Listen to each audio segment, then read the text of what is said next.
We assess that between early to mid-October, North Korea moved at least 3,000 soldiers into eastern Russia. We assess that these soldiers traveled by ship from the Wonsan area in North Korea to Vladivostok, Russia. These soldiers then traveled onward to multiple Russian military training sites in eastern Russia, where they are currently undergoing training. We do not yet know whether these soldiers will enter into combat alongside the Russian military, but this is certainly a highly concerning probability. After completing training, these soldiers could travel to western Russia and then engage in combat against the Ukrainian military. We have briefed the Ukrainian government on our understanding of this situation, and we're certainly consulting closely with other allies, partners, and countries in the region on the implications of such a dramatic move and on how we might respond. I expect to have more to share on all of that in the coming days. For the time being, we will continue to monitor this situation closely. But let's be clear. If North Korean soldiers do enter into combat, this development would demonstrate Russia's growing desperation in its war against Ukraine. Russia is suffering extraordinary casualties on the battlefield every single day, but President Putin appears intent on continuing this war. If Russia is indeed forced to turn to North Korea for manpower, this would be a sign of weakness, not strength, on the part of the Kremlin. It would also demonstrate an unprecedented level of direct military cooperation between Russia and North Korea, with security implications in Europe as well as the Indo-Pacific. As we have said before, Russia's cooperation with the North Korean military is in violation of multiple UN Security Council resolutions which prohibit the procurement of arms from North Korea and military arms training. This move is likewise a violation. At President Biden's direction, the United States continues to surge security assistance to Ukraine. In just the past week, which I think you've seen, the United States has announced more than $800 million in security assistance to meet Ukraine's urgent battlefield needs. Now, looking ahead, the United States is on track to provide Ukraine with hundreds of additional air defense interceptors, dozens of tactical air defense systems, additional artillery, significant quantities of ammunition, hundreds of armored personnel carriers and infantry fighting vehicles, and thousands of additional armored vehicles, all of which will help keep Ukraine effective on the battlefield. And in coming days, the United States will announce a significant sanctions tranche targeting the enablers of Russia's war in Ukraine located outside of Russia. The Ukrainian military continues to fight bravely and effectively, and President Biden is determined to provide Ukraine with the support that it needs to prevail. To that end, the president announced today that of the $50 billion that the G7 committed to loan Ukraine back in June, the United States will provide a loan of $20 billion. The other $30 billion in loans will come from a combination of our G7 partners, including the European Union, the United Kingdom, Canada, and Japan. Now, this is unique. Never before has a multilateral coalition frozen the assets of an aggressor country and then harnessed the value of those assets to fund the defense of the aggrieved party, all while respecting the rule of law and maintaining solidarity. These loans will support the people of Ukraine as they defend and rebuild their country. And it's another example of how Mr. Putin's war of aggression has only unified and strengthened the resolve of G7 countries and our partners to defend shared values. And yep, that's it. Thank you. Sorry. I had an extra page in there and I wasn't sure where it was going. Is the assessment that the presence of North Korean troops can have a meaningful trajectory on the war? And then secondly, you've said earlier even that it shows a sign of desperation on the Russians.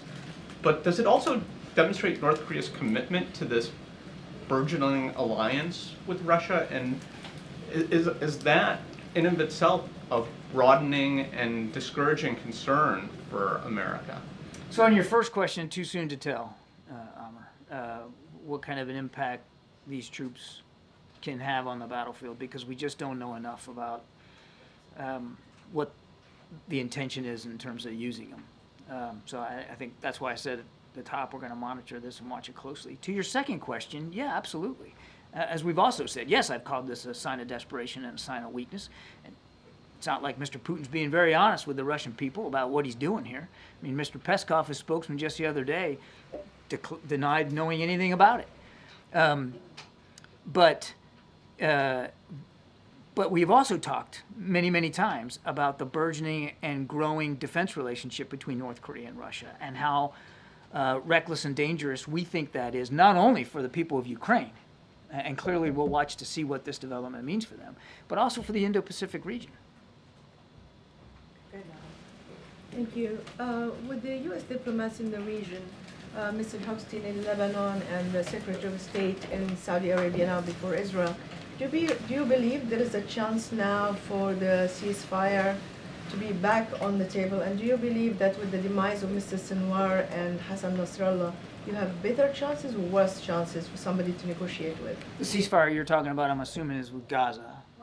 I mean, you have Lebanon and you have Gaza implementation 1701 and in Gaza. I mean, look, the short answer to your question, Nadia, is yes, and we wouldn't be engaged in this these diplomatic efforts if we didn't think there was still an opportunity here to get a ceasefire for Gaza that brings the hostages home and increases humanitarian assistance, and certainly a ceasefire between Israel and Hezbollah. And as for the implication that the deaths of the two leaders, Nasrallah and Sinwar, as President Biden said last week, that does open up, we believe should open up an opportunity to try to get there. But I don't want to sound too sanguine here. I'll let Secretary Blinken speak for his travels. He's still on the road. He talked about it a little bit today, that they had good constructive conversations, specifically with respect to Gaza while he was in Israel. But there's still a lot of work before us. Okay, and one more quickly. The number of civilians killed in Gaza was 779 in the last 20 days, especially in Jabalia. And the total number is 100,000 between the dead and the wounded. 90% of Gaza is destroyed. Does the U.S. still believe that Israel's strategy in Gaza is working? And do you still support it? We still support Israel's right and responsibility to defend itself against these threats, including the continued threat of Hamas. And we still urge Israel to be mindful, ever mindful, of civilian casualties and the damage to civilian infrastructure. And we're going to continue to work with them to that end. Has the U.S. made an assessment about the type of weapons training or what type of training the North Korean soldiers are undergoing in Russia that could potentially be used in Ukraine? And does this represent a new type of an agreement in terms of an information sharing agreement between the North Koreans and the Russians? I don't believe we have a very specific assessment at this time of the exact nature of all the training. There's 3 sites that we assess right now that this first tranche of about 3,000 are being trained. I think I could go so far as to say that, at least in general terms, it's basic kind of combat training and familiarization. I think I could go as far as that and no further. But as I also said, we're going to monitor this and watch this closely. And obviously, if we have more information that we can share with you, we certainly will. To your second question about information sharing, as I've said before in answer to Amr, we have been watching this relationship grow and deepen now for many, many months. And the question that we're asking ourselves, and we don't have an answer for right now, is what does Kim Jong-un think he's getting out of this? And so you talked about information sharing. I mean, maybe that's part of this. Maybe it's technology. Maybe it's capabilities.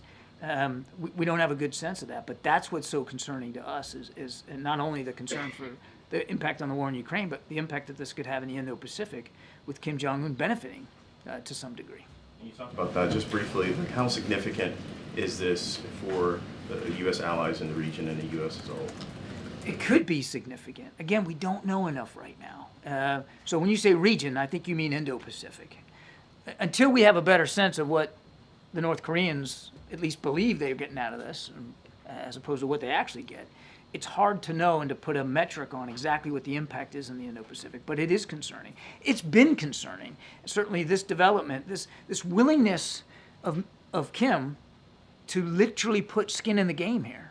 Soldiers in Russia for the potential deployment, and we haven't seen them deployed, but for the potential deployment, certainly would connote an expectation that he thinks he's getting something out of this. You mentioned that the U.S. is discussing how we would possibly respond. What are the possibilities for how the U.S. could respond to this? Well, for one thing, we're going to continue to surge security assistance, as I just mentioned in my topper. And you're going to continue to see, the president has made it clear that we're going to continue to provide security assistance all the way up to the end of his administration, for sure. So you're going to see that continue to flow, and we're talking to allies and partners about what the right next steps ought to be. I'm not at liberty today to go through any specific options, but we're going to have those conversations, and we have been. And China is a critical trading partner to North Korea. What's the U.S. assessment for how China is looking at all of this? We don't know how President Xi and the Chinese are looking at this.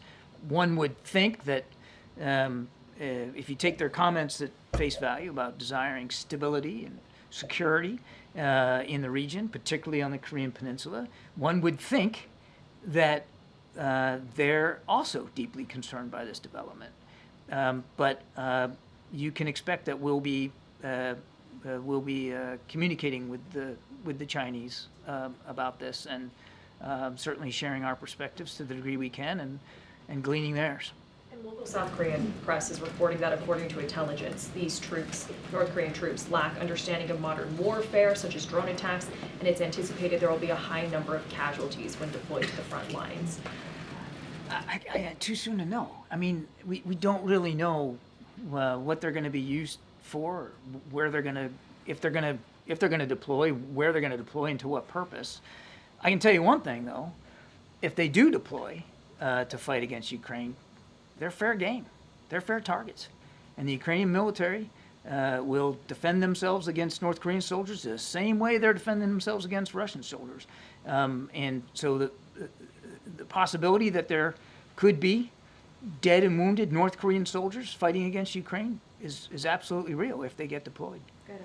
Just to clarify something you said earlier about what Kim Jong-un possibly gets out of this, as far as you know, has he gotten anything in return? Well, I mean, from this particular move, I can't speak to that, MJ. I don't think we have seen any specific, quid pro quo with respect to this provision of troops. But we know that he and Mr. Putin have, again, been growing in their defense relationship. And we know Mr. Putin has been able to purchase North Korean artillery. He's been able to get North Korean ballistic missiles, which he has used against Ukraine. And in return, we have seen, at the very least, some technology sharing with North Korea. But what this particular development means going forward, we just don't know. We're going to have to watch that. And do you know if this came about because Putin specifically first asked for help, or whether it's that Kim Jong-un offered the help first? Don't know. Don't know what precipitated it, but I think it's important to remember that in the 3+ years that he's been fighting in and around Ukraine, Mr. Putin and his military has suffered 530,000 casualties. And as we're speaking today, he's losing casualties alone, not killed and wounded, 1,000 to 1,200 per day. Now, 530,000 is a lot. I mean, there were, in the American Civil War, there were like 620,000 killed. Just to put this into some perspective, this is 3 years fighting in Ukraine. 530 casualties is a lot. And he hasn't been fully transparent with the Russian people about this. And he hasn't been transparent at all with the Russian people about this particular move, about bringing in North Korean soldiers. So that he has to farm out the fighting to a foreign country, I think speaks volumes about how much his military is suffering, and how uncertain he believes, how untenable he believes his situation is. And I guess just, if you had to guess, what would the training even look like given the language barrier? And once these North Korean soldiers are deployed, like, what would the command structure even It's a great look like? question. I wish we had an answer to it. You're not wrong to highlight the language barrier. I mean, these aren't even similar languages. They're going to have to overcome that. It's not like they have a long, productive history of working together as two militaries, even at all. So that's going to be a challenge. Command and control is going to be a challenge. And this is not a challenge that the Russians have even solved amongst themselves. they're still having command and control challenges, logistics and sustainment, getting things to the battlefield, keeping their troops in the field. They haven't solved that for their own soldiers. So they're going to have to figure that out here too. If in fact they deploy, we haven't seen that. So there are some pretty big challenges they're going to have to overcome. And I had a quick non-Ukraine question. Do you think that Donald Trump meets the definition of a fascist? I'm not gonna talk about that stuff. John, there's concern among Democrats on the Hill that Donald Trump's team has not entered into these critical transition agreements with the White House that could potentially, in their words, endanger national security. Is that a concern of yours? Well, look, with the caveat that I'm gonna defer to Karine on anything to do with the election and the transition. That's really for her. All I'll say is that no matter how things play out in the election, the National Security Council under Mr. Sullivan's leadership is and will make sure we're ready for proper transition handover.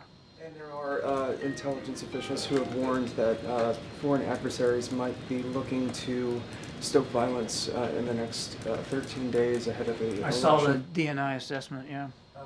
What are you doing in preparation? Well, we're working hard across the interagency, as you might expect we would, to share information, not only inside at the federal level, but working very hard to make sure we've got good handshakes and information sharing at state and local levels as well. That's the last thing we want, of course, is to see any violence or protest activity that leads to intimidation and that kind of thing. So we're working hard, again, with local and state officials. Thank you. So would North Korea's possible engagement in combating Ukraine trigger a bolder move from the White House, like decision to lift the restrictions on usage of American weapons?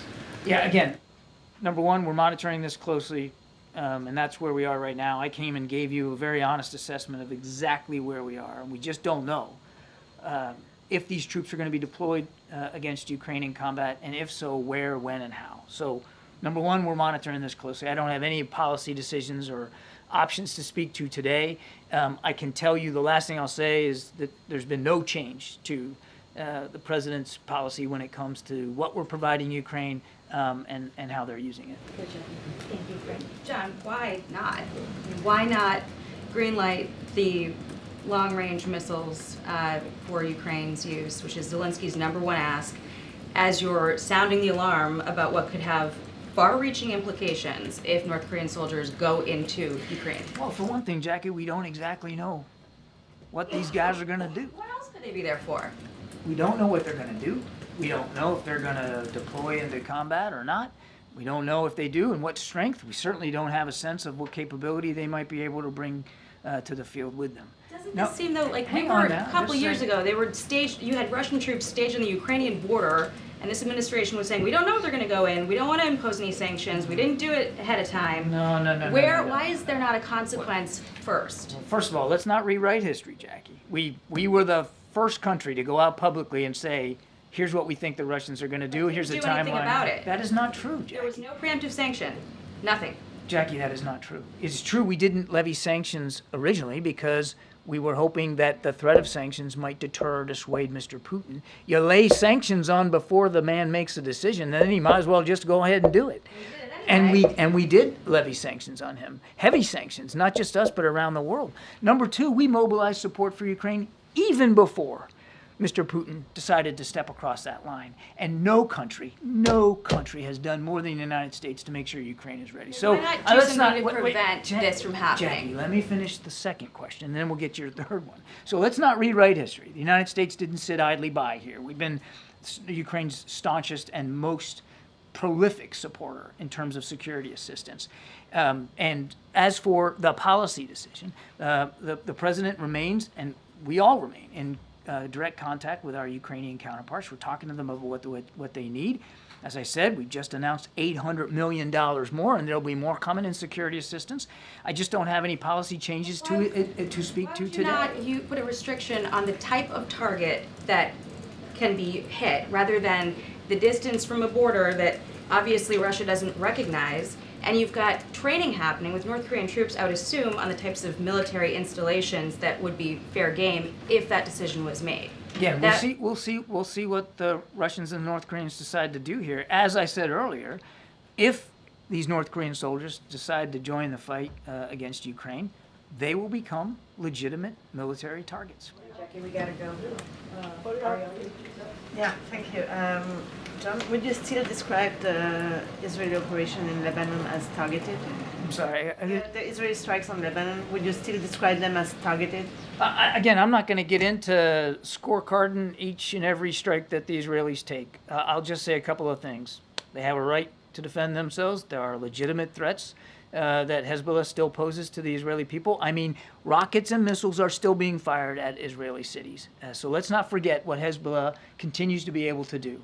That's number one. Number two, we have said many, many times that we don't support daily strikes into heavily populated areas, and that remains the case today. We still oppose, daily strikes into densely populated areas, and we have had those conversations. Secretary Blinken has had that exact conversation when he was in Israel for the last couple of days. We'll continue to press the Israelis on that. Hi. So the interest from the frozen assets, does it apply only to the European Union or also the U.S. assets? It's for all the frozen assets. Also in the U.S.? I believe so. Because this morning I thought Dalip Singh said just European Union, so I wasn't sure. Okay, you know what? Let me take the question. I can't even balance my checkbook at home. So. Okay, thank you. I wanted to ask about Kursk specifically with the North Korean troops in Russia. Russia and North Korea have this mutual security pact. If they were to use North Korean troops against Ukrainians in Kursk, would it be legitimate to try to reclaim sovereign territory, or would that be seen as an escalation of the war against Ukraine? Yeah, I don't want to get ahead of where we are right now and hypothesize what these troops may or may not be doing, and if the Russians are going to deploy them, where they're going to deploy them, whether it'll be inside Russia or inside Ukraine. Let me just please go back to what I said before. If these North Korean troops are employed against Ukraine, they will become legitimate military targets. Jane, you have the last one. Thank you very much. I had a lot of impatience. Well, you're about to jump out of your seat. Thank you, John. This seems like a fair day for us, Jamie. Truly. On same topic on North Korea, the chairman of the House Intelligence Committee recently sent a letter to President Biden requesting a briefing regarding the seriousness of North Korea's troops deployment and the neglect of the Korean Peninsula issue. What is the White House's response to this? Well, we'll respond as appropriate to the chairman, and we won't do that from the podium here in the briefing room. We'll do it appropriately with him and his staff. I'll just say, and hopefully, my being here today and my statement at the top should reflect how seriously we're taking this issue and how closely we're going to monitor it. We recognize the potential danger here, and we're going to be talking to allies and partners, including the Ukrainians, about what the proper next steps are going to be. But as for our response to the chairman, I'll let that stand in legislative channels. Quick one. Your colleague said at the State Department briefing that the United States does not reflect other countries' intelligence analyses. So what is your assessment of intelligence cooperation with allies? What did my colleague at the State Department say? Said that at the briefing that the United States does not reflect other countries' intelligence analyses. About the North Korean troops? North Korean troops. I just shared with you that today's opening statement was a downgrade of U.S. intelligence of what we're seeing. And I think you can see similarities between what I said today and what our South Korean counterparts have said. Ukrainian intelligence has released information very, very similar. And again, today isn't the end of this conversation. It's quite frankly the beginning of the conversation that we're going to be having with allies and partners, including through the intelligence community. Thank you so much, Admiral. Thank you. Go ahead, Toulouse. Thank you. Thank you. give me one second. Let's let Toulouse take. I know he's been waiting patiently on the sideline. We don't have much time because I have to be in the Oval in about 20 minutes, but go ahead. Can I ask about the McDonald's outbreak, the E. coli outbreak? Yeah. And this follows a couple of big ones that we've seen over the summer, including Boar's Head. I think there's another nationwide one. Is the president tracking this? And more importantly, how confident should Americans feel about the food supply right now? So what I would say is the administration's top priority. Its top priority is to make sure that Americans are safe.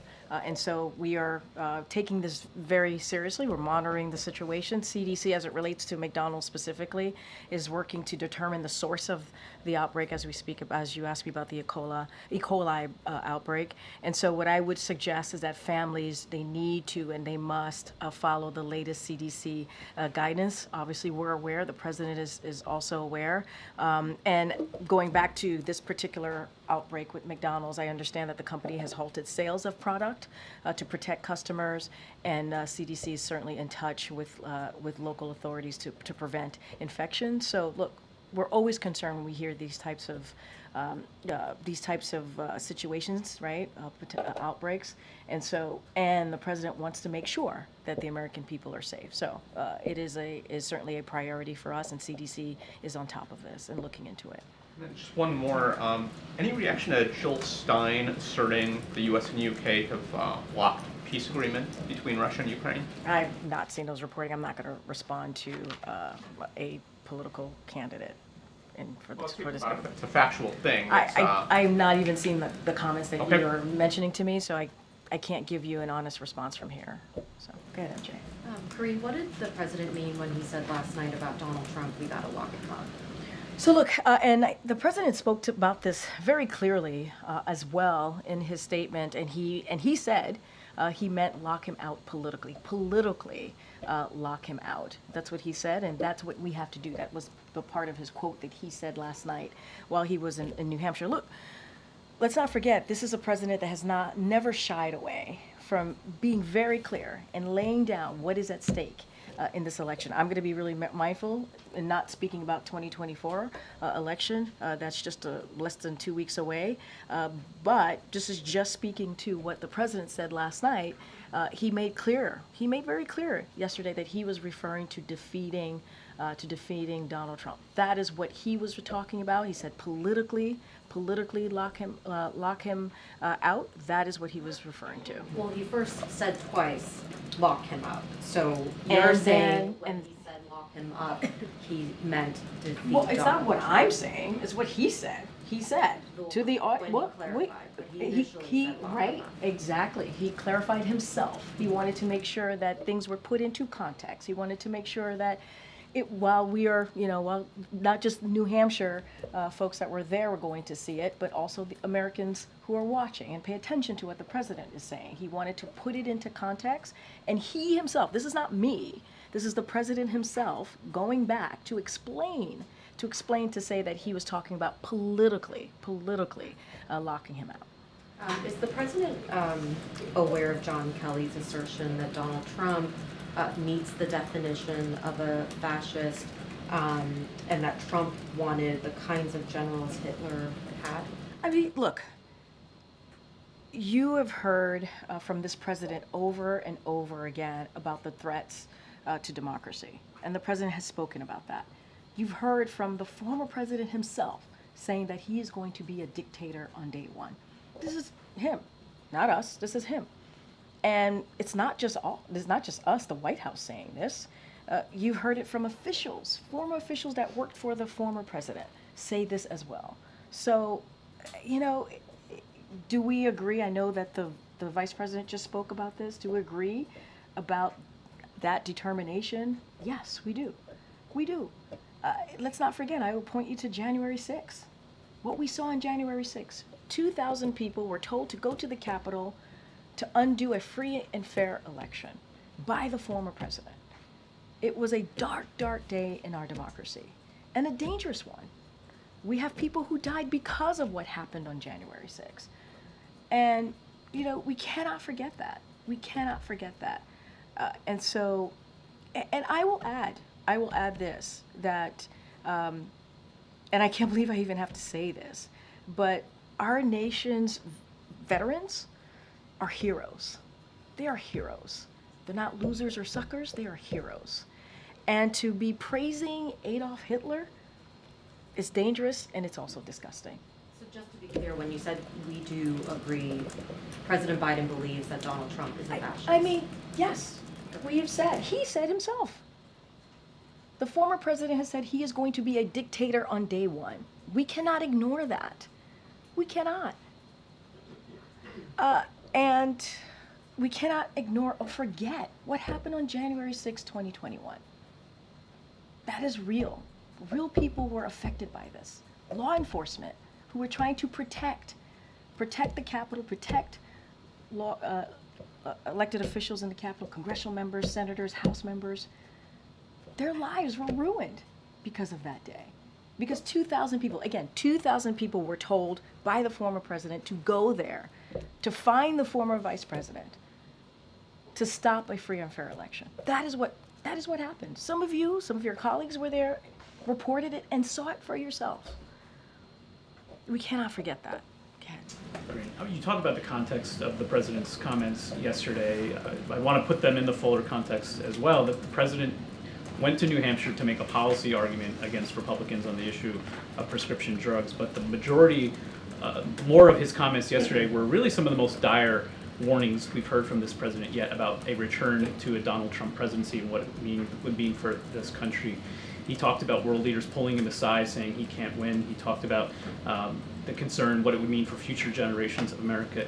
How concerned is the president about, at this point, about the state of the race? Is he worried that Trump is on a path to victory? So look, I'm not going to talk about the state of the race. You heard from the president. You just laid out very clearly about what the president talked about yesterday in New Hampshire. He laid out what his thoughts were. He laid out what the stakes are for this country. And this is somebody who cares clearly, very deeply about the future of this country.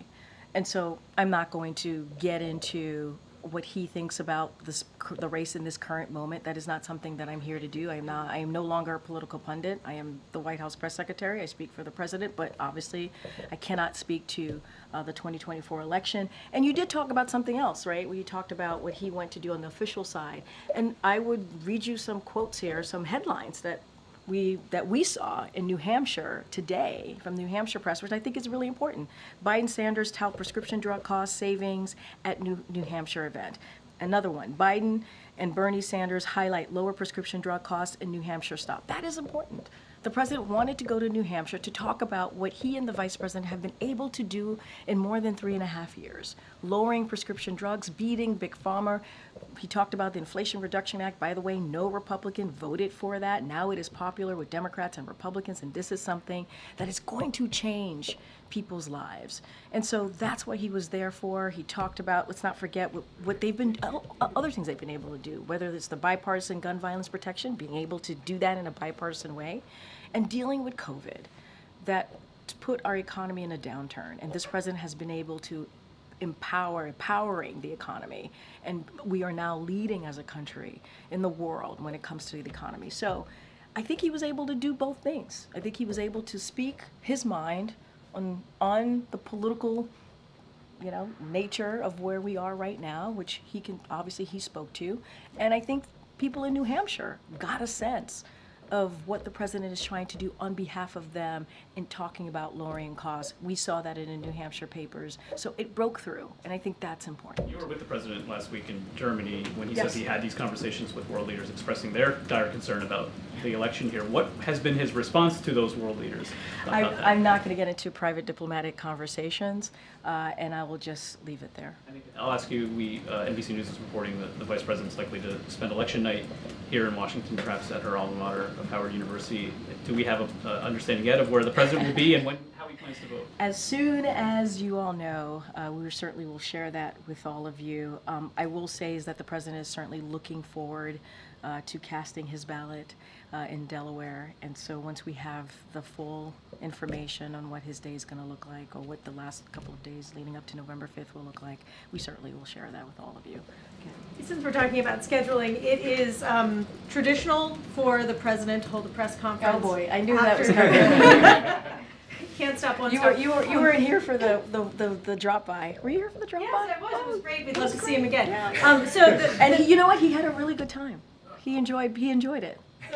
Just an open invitation for the president to follow tradition and do a press conference after the election, which I think is standard and important. I totally hear that, Tam, and I know it is a tradition. I don't want to get ahead of what the schedule is going to look like. As we know, in less than 2 weeks, we will have an important election. Obviously, I'm not speaking about that election specifically, but we want to we will share more as we get closer, and we certainly are tracking that tradition, and we'll certainly have more to share. Are we going to see him with the vice president much in the next I couple mean, of look, weeks? I know you all have asked this question of him, you've asked this question of me. They have, as you know, campaigned together. They've done official events together in the past just couple of weeks.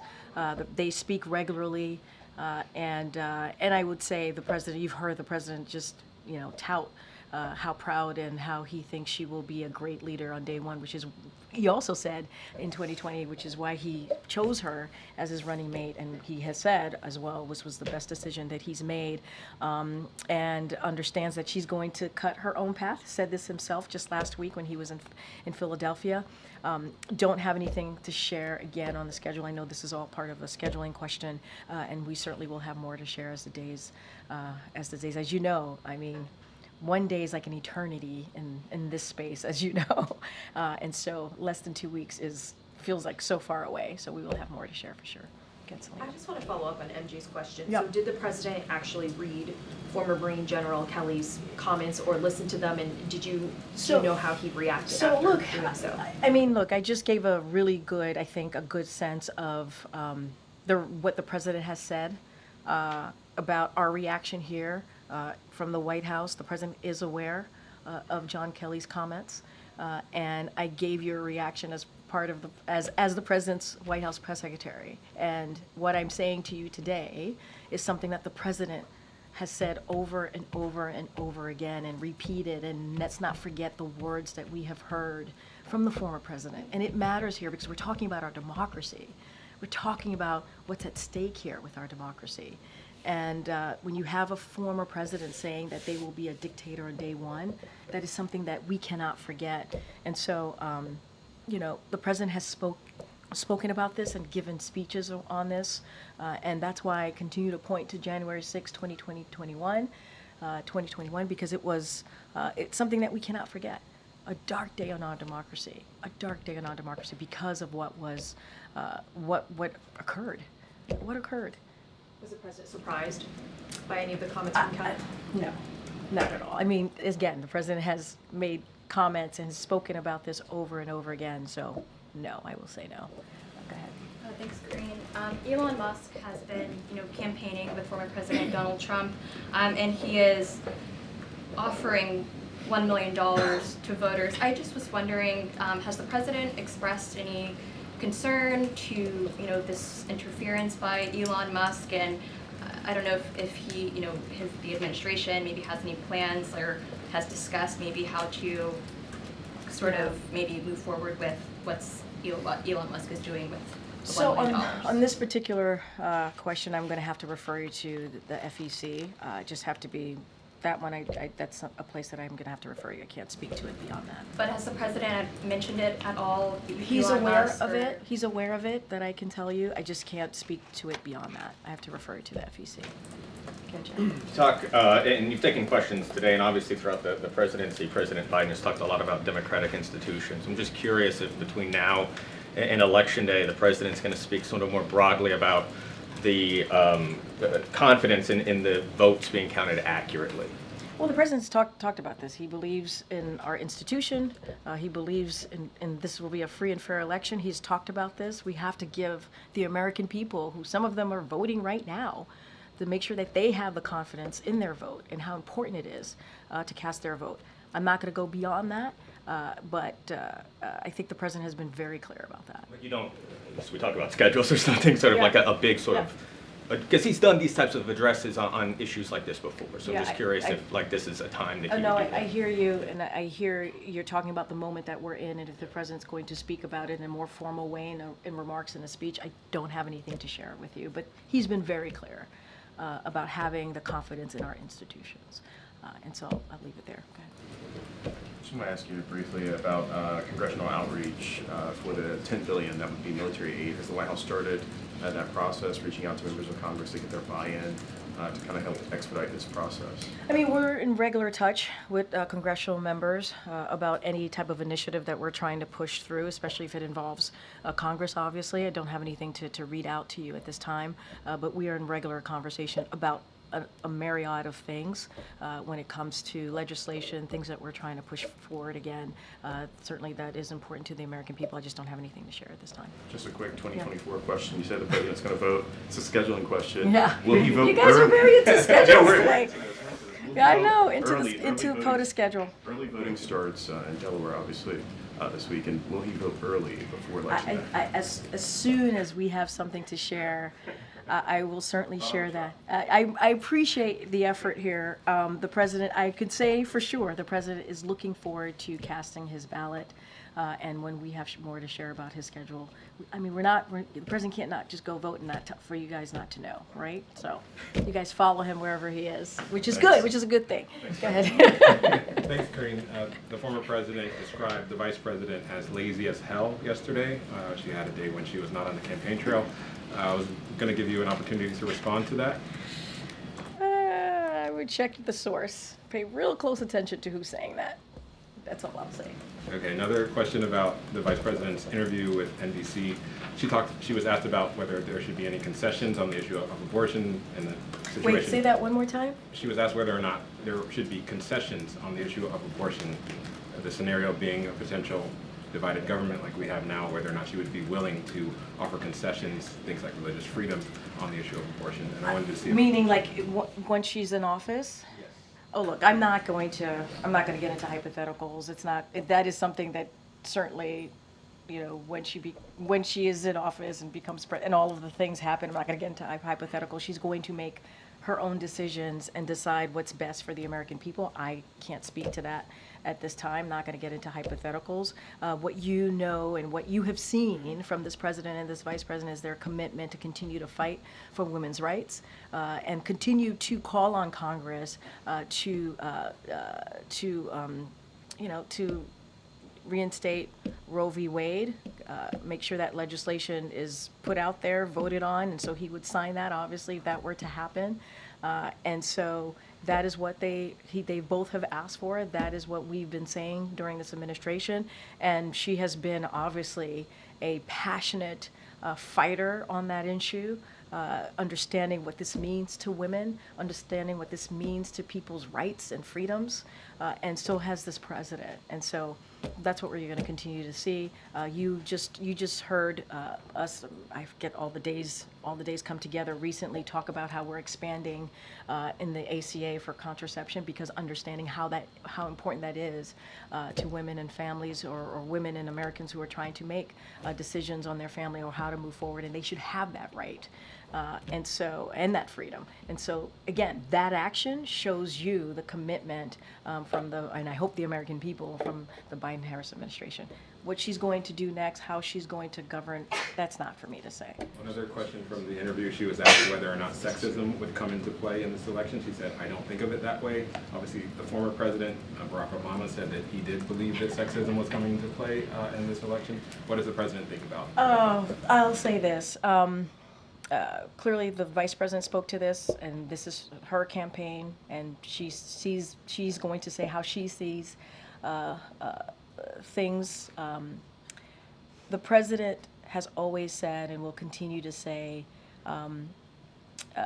that she is ready to lead on day one, and you don't have to just look at her record with him as a critical partner over the last more than 3.5 years as vice president, but as senator, as attorney general, as district attorney.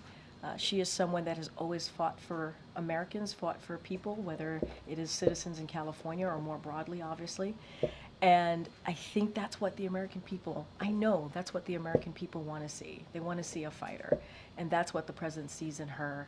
And again, just look at what we've been able to do in the more than 3.5 years when it comes to trying to beat back COVID and make sure that we all could come together in this room again without masks and make sure that was a strategy to deal with this pandemic, turn the economy around because of this pandemic, make sure that schools were open, businesses were open. Now we have a record number of people applying to open up small businesses. They're doing that because they believe that the economy is working for them. Nobody wants to open a small business if they don't think the economy is working for them. Now, there's always a lot more work to be done, and we're going to continue to do that work. You saw what the president did with Senator Bernie Sanders in New Hampshire, in Concord, New Hampshire, answering and laying out what the Inflation Reduction Act has been able to do, saving people $1 billion because of that Inflation Reduction Act, which I may add, Republicans did not vote for. They did not vote for it. I know I'm getting the poll here. Go ahead, John. Thanks a lot, Karine. What's the level of concern that the administration has about election interference specifically from Russia?